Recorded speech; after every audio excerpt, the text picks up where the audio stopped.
Hey guys, welcome to the second week of the Three Rivers Challenge here on Pantry Living. It was a short week the first week, and I will admit we didn't get up to a whole lot. I think we might have put more into the pantry than we took out. In fact, I know we did, because this year, once again, I am tracking what comes out and what goes in. We're going to have a video to talk about 2024 here shortly and just what we produced and used throughout the year.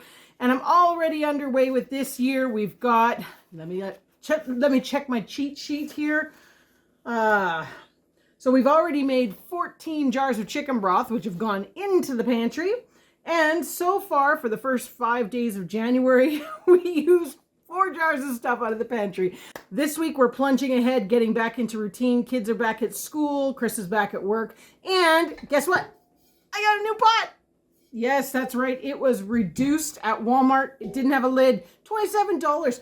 13 quart, and it's got the good bottom, so I can use it on my little induction, what do you call those? You know, the little element, so that I can cook outside if I want to, or something like that. So when I'm boiling off chicken broth in the middle of summertime, I can do it outside rather than heating up the house, which is perfect in my book. So, and my lid that I had for my other pot fits on this just fine. So it really opens up a whole lot of possibilities to either can more, make more, or do it outside. So I really like that. But anyways, I was super excited about my $27 pot because it was 27 bucks. That's Canadian as well. So that's like, what? I don't know. The exchange is so bad right now. It's probably like $18 American, which is pretty good for a really, really nice heavy duty pot. See? That's a heavy duty pot.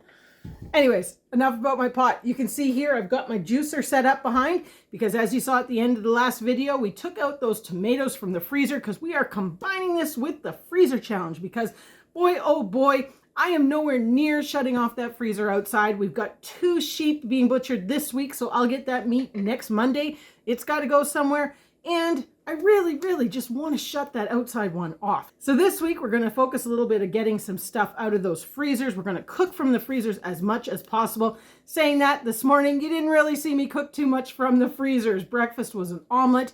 We did use some kale that we'd froze, and we started those frozen peppers because we're now out of fresh peppers. So I guess we used a little bit out of the freezer, but for the most part, those mushrooms, onions, eggs, all that was kind of fresh produce. So we're still going to chug away. Oh, but I did open a brand new barbecue sauce out of the pantry. So that's first jar for this week. Super excited.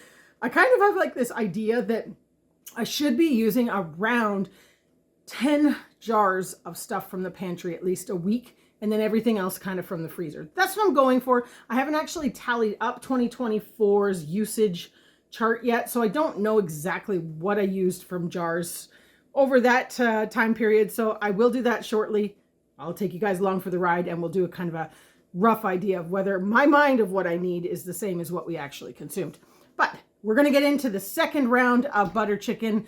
I'm not going to take you through it all. You've seen it multiple times, and I do have a video with the recipe, which I will link above. So we're going to get the now thawed. I really have to work on saying thawed, not unthawed. I don't know if anybody notices it. I see it all the time when I'm editing, and I don't know how to fix it, so I just leave it.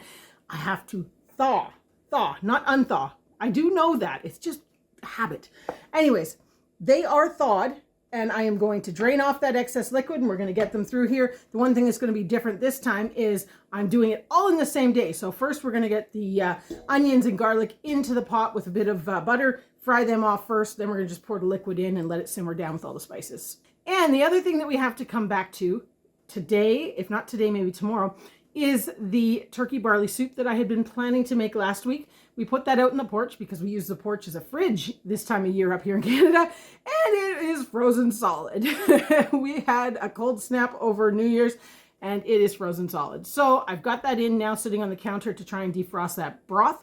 But the nice thing is, you can see here, all that fat that was in there is all at the top and very easy to skim off right now. So I'm going to do that before it really starts to melt.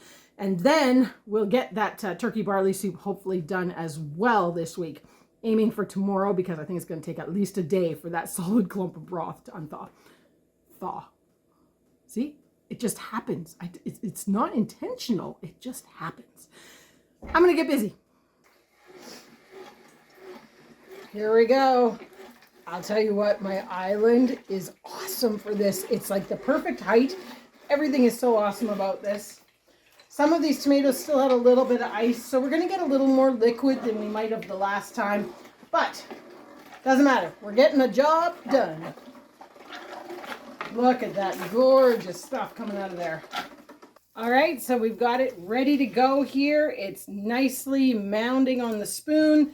So it is time to get jarring this up. Now, one thing that it's really important to remember is your lemon juice. So I use pint jars. So I'm using 1 tablespoon of lemon juice. Put it in the jar before I pour in my curry. And then into the water bath canner it goes for 40 minutes. Now, you could pressure can these and you might be able to avoid the lemon juice. But anyways, this is the method I'm using today. We've got 9 jars ready to go. This is going to be more than 9 jars, so I think I'm going to be doing 2 batches. But we're going to get started. I am super pleased because this is putting butter chicken back on the shelf, which we are very, very limited on that. And therefore, I have been preserving how much I use. So we're going to get this canned up and I'll be back with a smoothie for lunch. First round is out of the canner. All the jars sealed beautifully. It was fantastic. Next bunch are in there. I only got 14 jars in the end, but I'm not disappointed with that. That is still pretty good. I did a quick count downstairs to see what I had on the shelf at the moment. And I had 9 jars of butter chicken, 9 jars of the versatile curry, and 6 jars of my jalfrezi. So I already have 24 jars stashed away. Add these 14, let's test my math really quick, that's 38. And I know I've got enough tomatoes to do 1 more batch. So I think we're gonna be good on the curry front. It was interesting, I actually did a quick tally up of how much curry we used last year, and it wasn't as much as I thought. So I don't know if I missed some or what, but I do know there was some left downstairs of the jalfrezi and that I am counting in my totals for this year. While we're waiting for that last batch, we are going to have a quick beet smoothie. Smoothies are something that Chris and I eat probably every second day. A beet smoothie really seems to work well for my diabetes, and we'll go through a little bit more information on that again in another video as to why we do what we do. But I'm going to quickly kind of make one up here and go through a few of the things that we put in. Not everything, because it would take forever and that'll be a video all on its own. But super impressed with how well these are storing. I don't know if you can see it there, but they are still very, very firm. I don't know if you saw that video, but we store them in a Rubbermaid tote with wood shavings and it's working out perfect. So they're starting to get a little end on them, but I'm not too worried about that as long as they stay firm. And we are into January, so I think we'll be good and they will last us till spring. Smoothies really are an awesome way to get so much in one serving. I mean, we like to try and make sure that we are really diversifying our diet, making sure we get all those good stuff. And I mean, you can put coconut, chia seeds, flaxseed. Sometimes we put everything in. We always use a big healthy amount of mint from the garden, a little bit of stevia. But one of the things that we really love to do is make herbal teas and use that for our liquid rather than water. And we even use green tea for our ice cubes. So we're getting green tea, herbal fruit teas. I mean, we're packing this thing with so much punch, it's awesome. And every second day putting that in really seems to just balance everything out and give you a chance to really boost immune systems, get antioxidants, all sorts of good things. Today we're going to be making a bit more of a citrusy tropical type because I have a bit of pineapple juice left from those pineapples that we stuck on top of those meatballs the other day, and I'm going to get that used up instead of our apple juice that we would normally use. So I think some tropical fruit in this might be very nice. So one thing we always make sure is in each smoothie is about half a cup of cranberries. Half a cup of cranberries is basically a freebie fruit. So we take one of these, which is about 1.5 cups in total, right to the top, and that's how much fruit we put into each smoothie, plus the 1 cup of beet. Ta-da! Look at that. We've got some pineapple, some passion fruit, lots of good stuff in there. And I did also, what else did I put in there? Oh, blueberries. That was the other thing. I didn't do raspberries, did blueberries instead. So that's going in. Our little 1 cup of yogurt and the tea, and we'll whiz this up. The seaweed powder always makes it look really nasty, blacky gray color. Doesn't matter what fruit we put in there, but it does taste good. Really, honestly, using tea in it rather than water adds so much flavor, and you can have all different teas, so it just changes it up all the time. It's wonderful. Well, guys, we are another day in on the pantry challenge, and guess what? We're back to leftovers. That's right. We're going to eat up. Where did I put them? Here they are. We're going to eat up the rest of those meatballs that we took for dinner on the weekend, and stabbing some pineapples on those is going to be delicious. And we're going to have it with some Caesar salad because I have a lettuce that really needs to be used up and some Caesar dressing.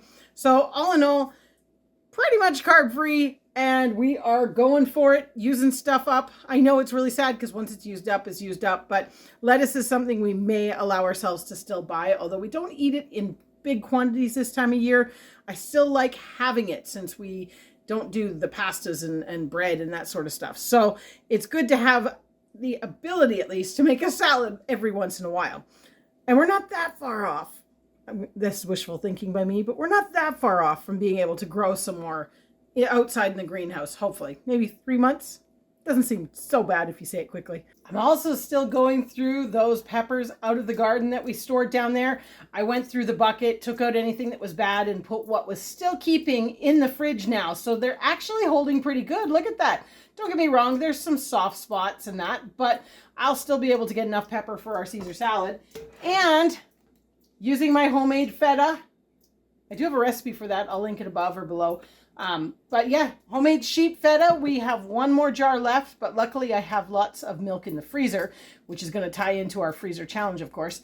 And we will get some more made up and into these jars shortly because it is disappearing a little quicker now that we're watching the budget, and I forgot to stockpile on a lot of things before the pantry challenge. So we are definitely testing ourselves to see if we can make a go of it here.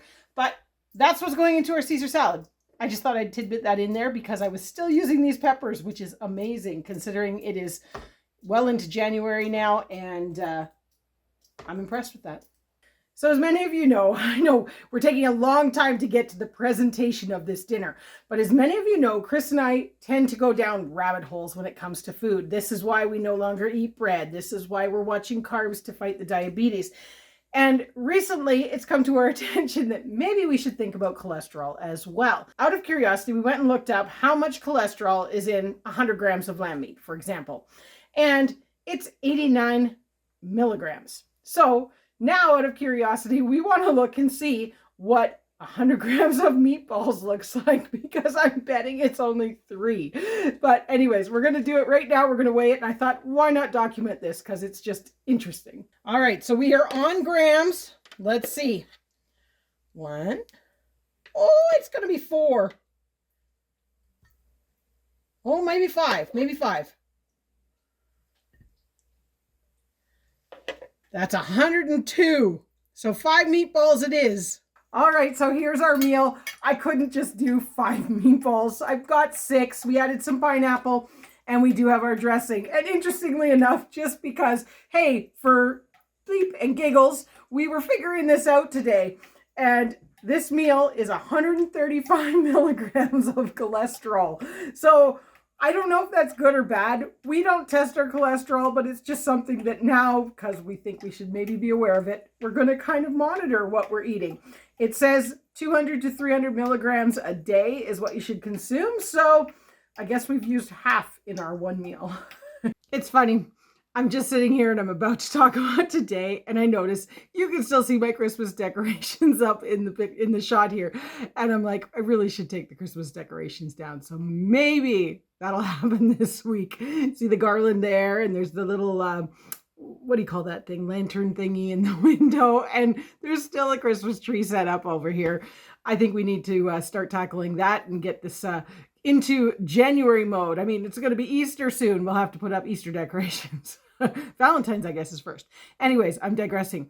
So today we started off the day again with omelets, although today I put Brussels sprouts in it. So after our little cholesterol discussion yesterday, normally I make our omelets with 6 silky eggs, because silky eggs, basically 3 equals 2 regular eggs.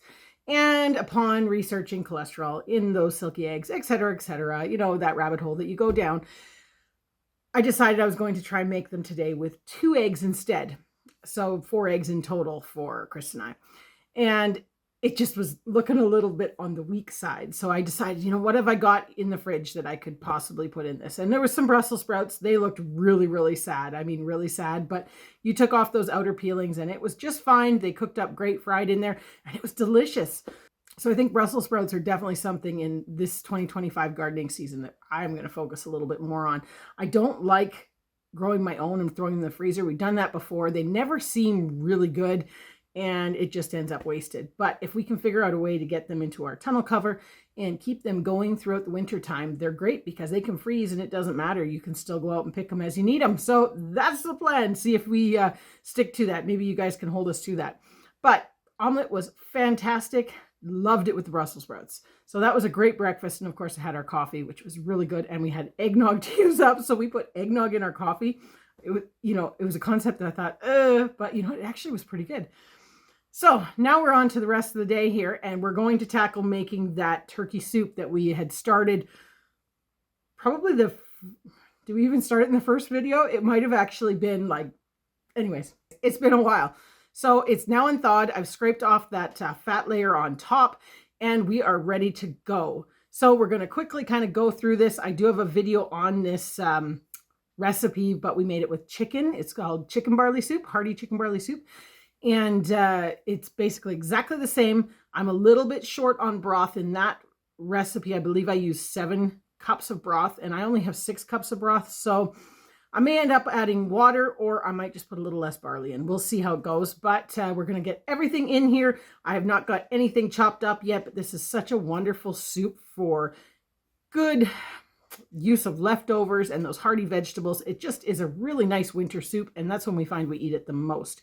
So you can see here we've got onions, celery, carrots. I have to admit, carrots are something that I am really concerned. We are not going to have enough to make it through the whole pantry challenge, but we do have a lot of canned vegetables and things like that that we can substitute in. So we're going to use them while we have them, but it's slim pickings. I probably have about maybe 14 pounds. I don't know if you can hear it. Once again, every single video, there's a cat scratching at the door wanting to come in. Anyways, we're going to get going on this and I will take you along for the ride. So like I mentioned, this is a very simple recipe. We've got our broth in the pot. Now we're going to add 4 cups of chopped up onions. I cheated and used my food processor rather than cutting these by hand. It's just so much quicker and easier. And we're going to repeat this process with 3 cups of celery and 6 cups of carrots. Into the pot they go, and then we'll come back and do all our spices. All right, so we have our 4 cups of onions, 3 cups of celery, and 6 cups of carrots into our chicken broth. And I have turned it on so that we can start heating up. But basically, we want to get everything else in here because it just needs to boil for 10 minutes and then it's into our jars and into the pressure canner. So I got to get my butt in gear. So next thing we're going to add to this is our 2 cups of barley. We've rinsed this. There's a little bit of water still in there, but I'm not worried about it. 2 tablespoons of salt. You want a non-iodized salt. Could be sea salt, pickling salt, any of the above. 2 teaspoons of black pepper. I do pretty heaping because we like a bit of a peppery soup, but you can always add more when you serve it. 2 teaspoons of dried basil. Again, I do pretty heaping. I might even put a little bit more in. You can never have too much spices. And 2 teaspoons of summer savory. Again, heap it up. More spices, the better. Now at this point, really all you have left to do is add that chicken or turkey in our case.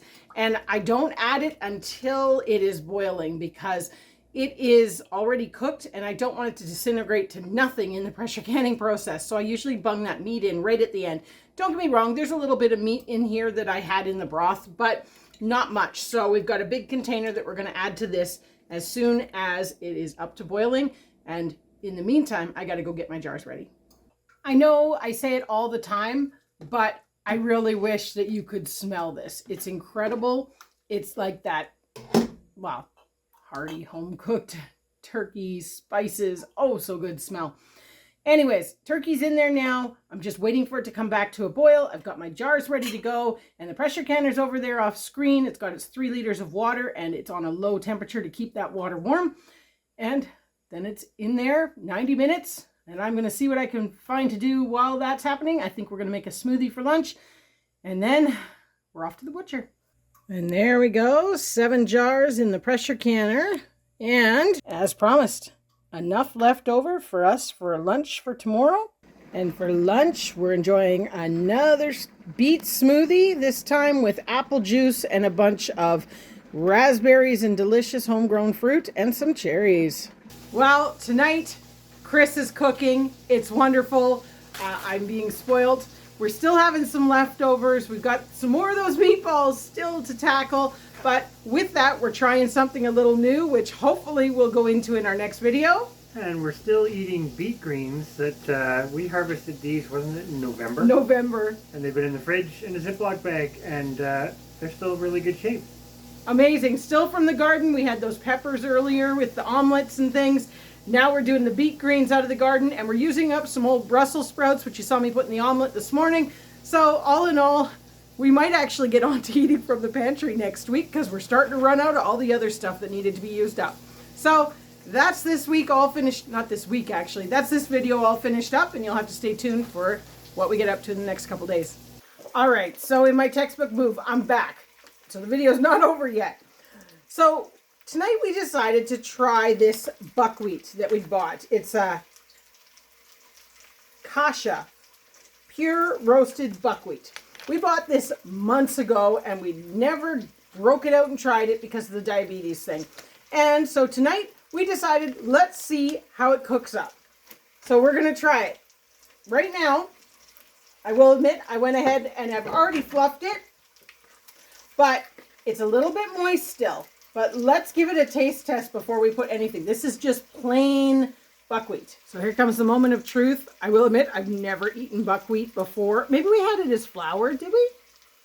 Don't remember. We might have had it as flour sometime way back when we were experimenting. But apparently you can use this kind of similar to oatmeal, like oats for breakfast or whatever. So I wanted to try it without any seasoning first. It smells intriguing.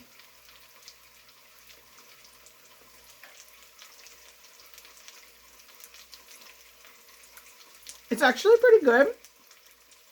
I don't know if I'd want it for cereal in the morning, but it's almost got a potato texture, but a sweet flavor. I don't know how to explain it, but it's pretty good. We're going to try it tonight with our stir fry and our meatballs as if it was a rice substitute, and hopefully get a good reading after.